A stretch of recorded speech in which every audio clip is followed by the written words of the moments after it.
دي مش مكرونة بشاميل، دي مسقعة بالموتزاريلا. كملوا الفيديو للآخر وقولوا لنا رأيكم في الكومنتات. في طاسة على النار فيها زيت وعليها بصلة مفرومة هنشوحها،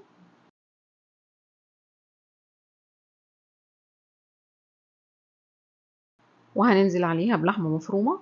هنقلب اللحمة كويس وهنسيبها تتعصق شوية، وبعد كده هننزل عليها بعصير طماطم،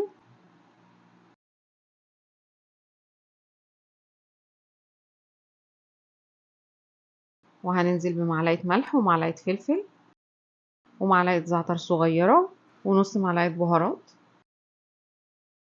وهنسيبها تستوي مع اللحمة.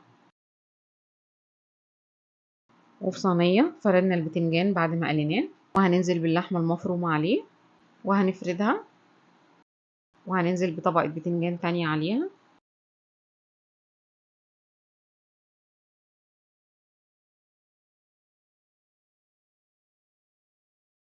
وهنغطي الوش بطبقة جبنة موتزاريلا،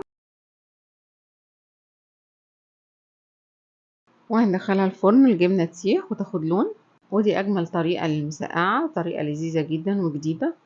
اللي عايز المقادير مكتوبة هتلاقوها على اليوتيوب، اللينك على صفحتي. ما تنسوش اللايك والاشتراك.